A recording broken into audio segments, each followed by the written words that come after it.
Hello and welcome to part 3 of module 18 in our C language series. Today we're going to focus on the pointer array approach to sparse arrays. And remember, since we'll be talking about arrays, we need to leave aside what we've learned on linked lists and binary trees with regard to sparse arrays. So let's consider a case where we have a spreadsheet of dimension 26 by 100 that would allow us to store 2600 elements, or in spreadsheet terms, we would have 2600 cells, allowing us to store 2600 values or 2600 formulae, right? And the structure for each of these elements would be something like this. And if we're storing 2600 elements, then of course we need an array, right, of those 2600 elements, which then begs the question, how much memory would we need? And if we do the math, we would need 2600, that's the number of elements, multiplied by 137, which is the size of the structure. And that would give us a total of 356,200 bytes. We could optimize on the use of memory. How? We could have the same structure, but we do not have an array of structures. Instead, we have an array of pointers to those structures. This will not only allow us to save on memory, but will also provide for superior performance when compared to linked lists and binary trees. So how does it work? As each entry is made into the spreadsheet, a pointer to the information would be stored in the pointer array, right? And that would be something like this. Let's say we have just the one row. Let's call that row A. Then this pointer array would store, for example, info for A0 in that first location, info for A1 in the second, info for A3, and so on and so forth. Before we use the pointer array, we would have to initialize the pointer array to null, meaning each of the elements in the pointer array would have to be initialized to null. Why? This is, of course, to indicate that there is no entry in any of the locations in the pointer array. Secondly, the cell location would be used to produce an index for the pointer array. How? We will see shortly when we write the code. Now, keeping this in mind, let's write a program to implement the pointer array approach to a sparse array. Let's now go to code blocks and we can start a new file.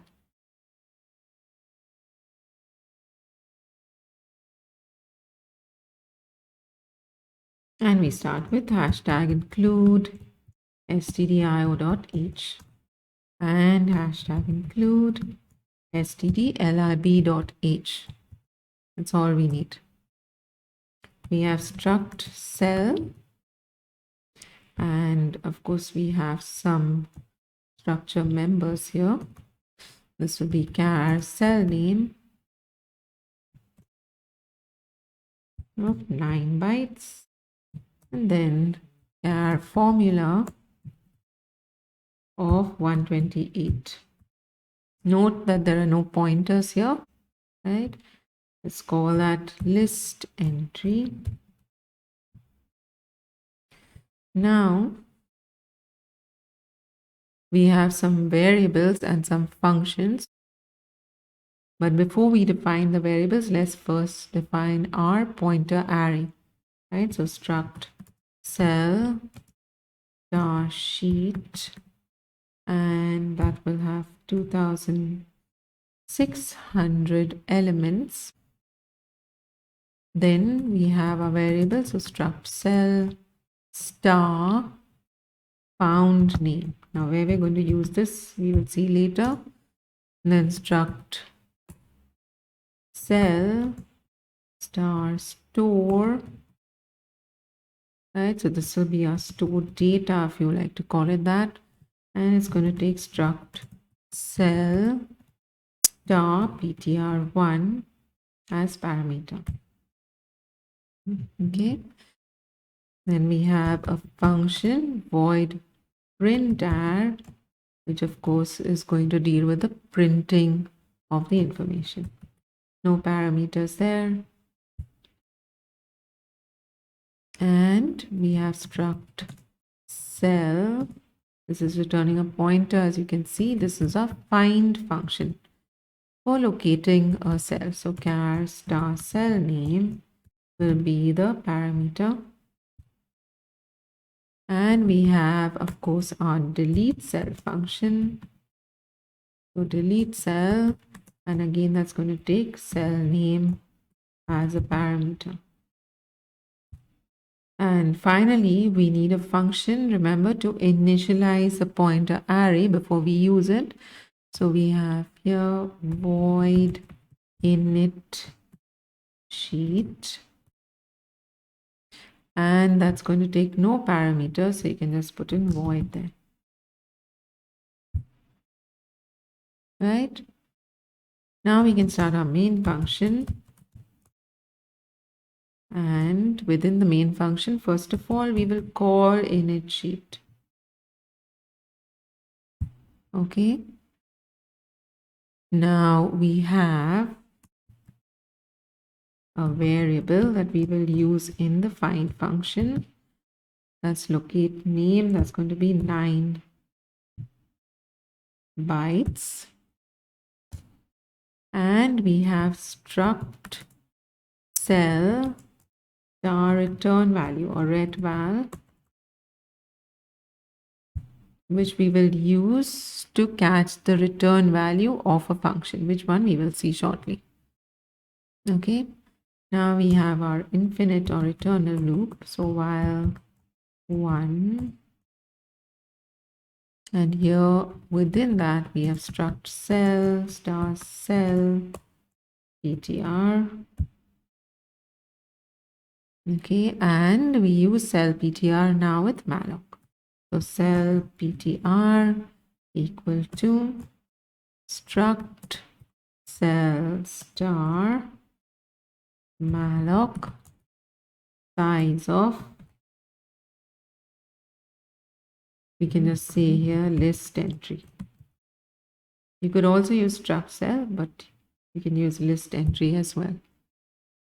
If malloc returns a null, so if not cell ptr, then we know what to do by now, I hope. Printf out of memory and exit 1. Right?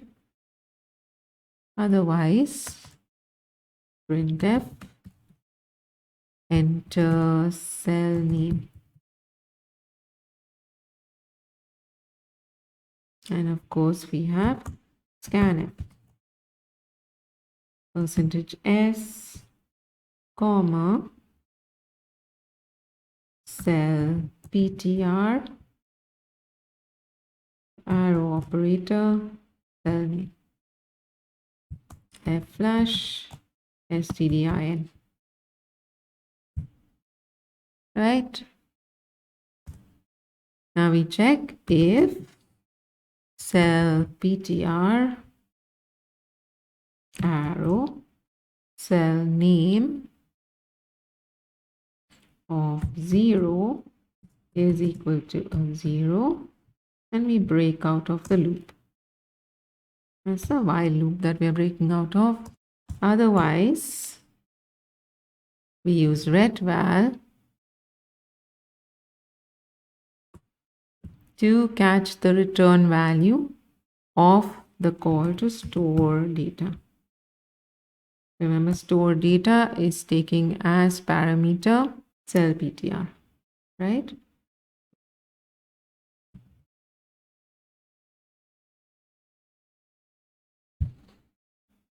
Now, after we return from the function, we check if retval does not contain a null, in which case we ask for the formula.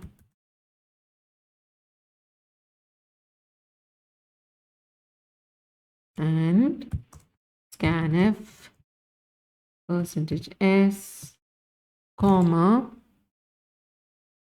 cell ptr arrow formula. Now, a question may pop up in your mind as to why we're not asking for the formula first and then calling stored data. The reason is that we're going to use the cell name, remember, to create the index for the pointer array. So if the user, for example, enters the cell as A101, right, or A102 or Z101 for that matter, then we should have a message saying that that cell is beyond bounds, because remember, we have 26 rows and just 100 columns. So we can't have a column 101 or 102, for example, right? So we are creating that index first and then coming back and asking for the formula, right? Therefore, we are checking if return val is successful or not null. Right, once the formula is entered, then remember this is the bracket for the while loop. So that will continue until, of course, the user enters a 0 for cell name, at which point control comes here and we can call print r. After that, we are using our find function, remember, to locate a cell. So we'll ask the user to enter the cell they want to locate. So enter cell name to locate, or enter cell to locate. Then, of course, scanf %s, and we already have the variable locate name. And then f-flush stdin. And now we can proceed to call that function, right? So here we'll use found name to catch that return value. So found name equal to find, and we will send locate name as parameter. And then we check if found name, then printf cell name %s, comma, and that'll be found name arrow cell name. And again, printf formula and %s, comma, found name arrow formula. We're just printing the formula as a string in this program. You, of course, could enhance the program by doing what we did in previous sessions. I leave that to you. Then the next step is printf enter cell to delete, or you can have an else here, else printf not found. Okay. The next thing we do is we ask for cell to delete, right? And again, we can use the same variable. So scanf %s, comma, locate name.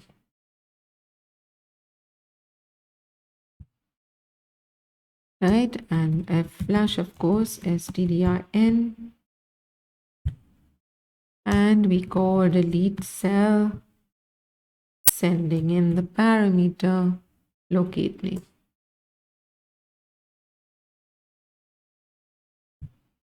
Right?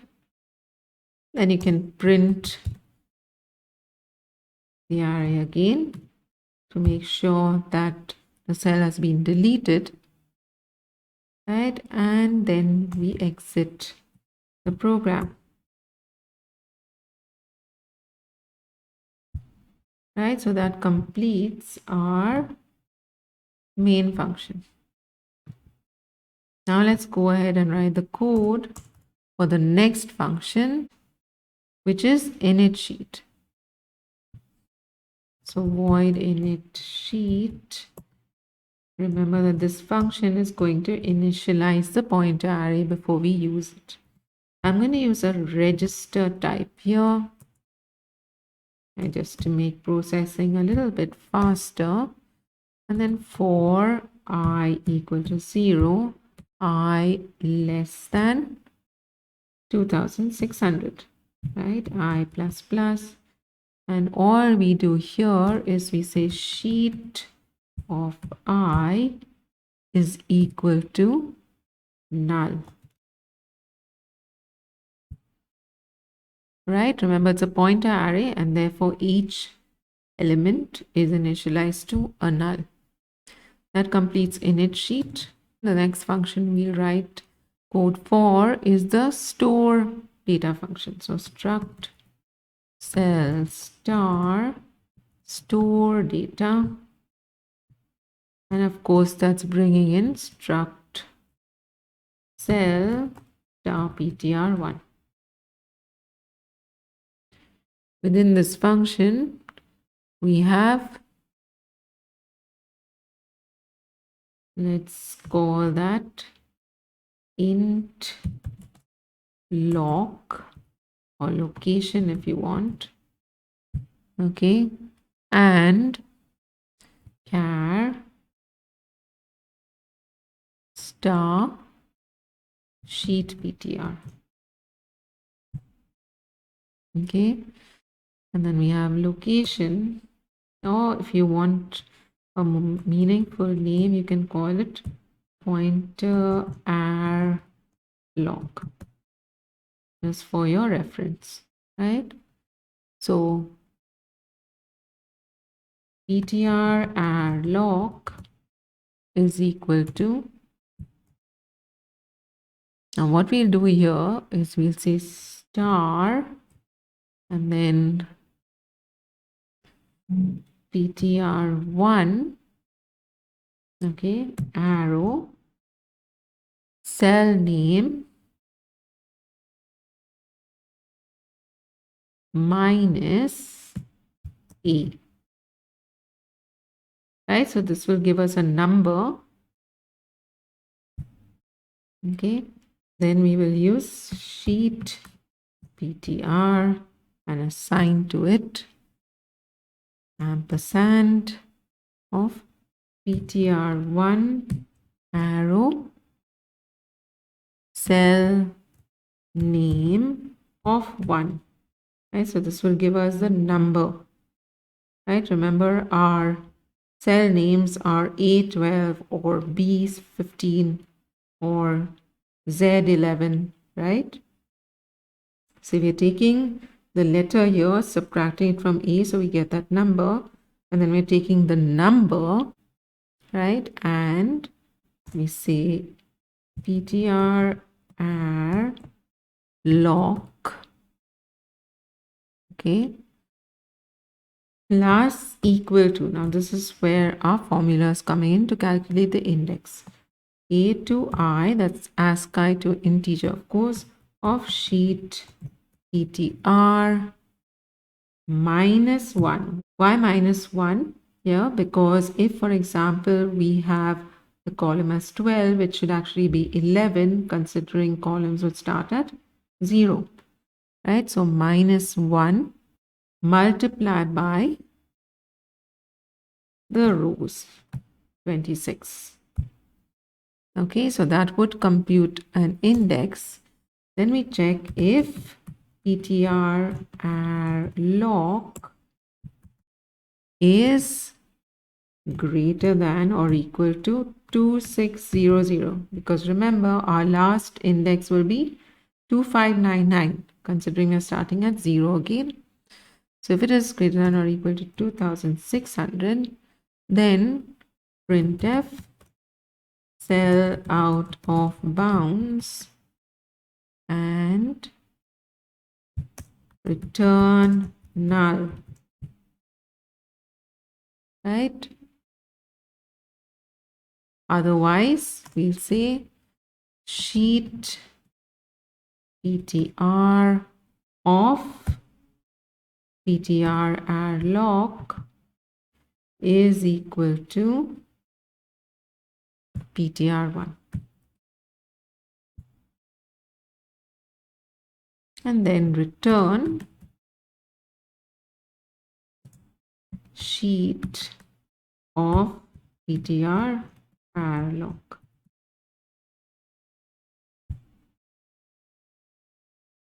Okay. So that completes the store data function. The next function we will write is the printar function. So void printar.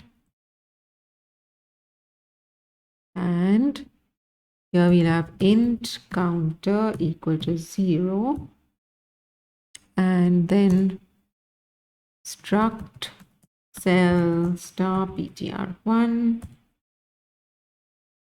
And we say for no initialization, counter less than 2600, counter plus plus. And then we say ptr1 equal to sheet of counter. Now you could call this ptr2 if you don't want to get, if you sort of want to use a different variable so that you're not confused. And then you will say here ptr2 equal to sheet of counter. And then check if ptr2 is not equal to null, then we can printf cell name %s and comma ptr2 cell name, right? And print the formula as well. So printf %s \t of course, so that we have a space between the formula and the next cell name, comma ptr2 arrow formula, right? And that completes the printar function, right? Now we move on to the next function, which is, let's do the find or the locate cell function. So that's struct cell find, and that's going to take char cell name. Do we call it find? Yeah. So that's char cell name. And within this function, we have int. Now you can call it again whatever you like, right? I'm going to call that ptr index. Okay, you can call it the same like ptr lock or whatever you like, or just lock, and then char p. And we have ptr index equal to, we have to use the same formula now, right? So we'll have here star cell name minus a. Okay, and then p is equal to ampersand of cell name of 1, right? And then we say ptr index plus equal to, again you need to use, like I said, the same formula. So a to I of P minus 1 into 26. It's a number of rows. Now we check if PTR index greater than or equal to 2600 or not sheet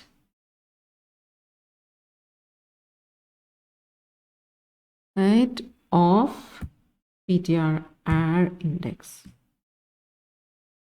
meaning there's a null there, right? Then printf cell not found and return null, right? Otherwise we just return sheet of PTR index. Okay, so that completes our find or locate function. The last function we write is the delete cell function. So void delete cell, and that's going to have char star cell name as parameter. Within this function we have int, and I'm just going to call that lock now, and char star sheet PTR. Again, you can call this whatever you like, these variables. Now lock equal to, and again we've got to use the same method of deriving that index. So star cell name, right, minus a, and then sheet PTR is equal to ampersand of cell name of 1.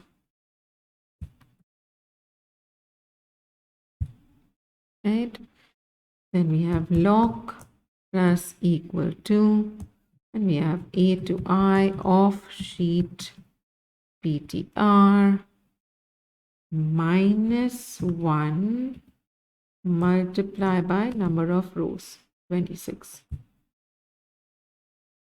If lock greater than or equal to 2600, then I do printf cell not found, right, and return. Otherwise we check if not sheet of lock, which means there's a null there, we just return.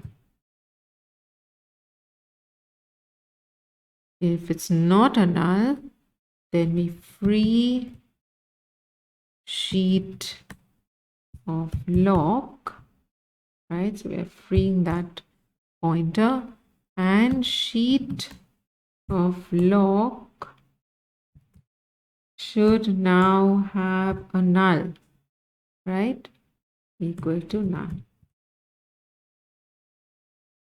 Okay, so that completes the delete cell function. Now let's run this program and see the results.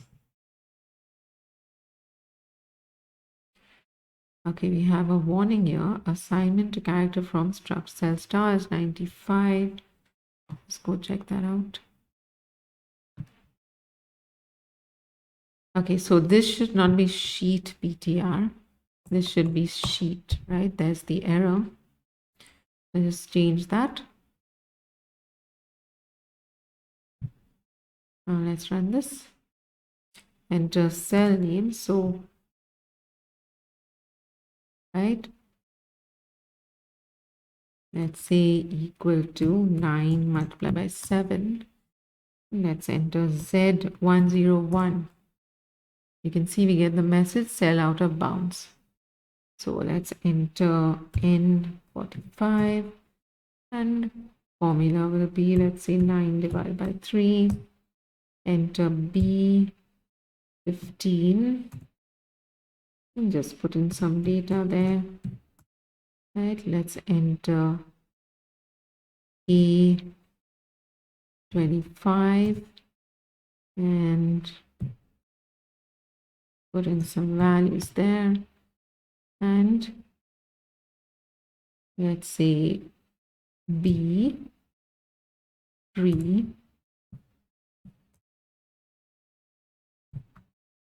and 0. And now you can see we have all those printed out. Right? You will note that these are appearing in order of column if you see. Right? And that's the way it should be. Okay, now enter cell to locate. Let's say B3. And we have that cell with its formula. Enter cell to delete. Let's say B15. Now you can see B15 does not appear. Right? So I hope that was clear. Now moving on to the analysis of the pointer array approach. It's much faster access to array elements. Also, you'll see the code is much simpler to write. Memory not usually a big burden on the free memory of the system. That is the memory for the pointer array that we're talking about. Are there any negatives to this approach? Yes, the pointer array does use some memory for every location, whether it is occupied or not. Right? Remember, our pointer array is an array of 2600 locations. Is there another method? Yes. And we're going to discuss that in the next session. That method is hashing. This completes part 3 of this module. As I said, in the next session, we'll talk about hashing. Till then, take care, stay safe. Bye.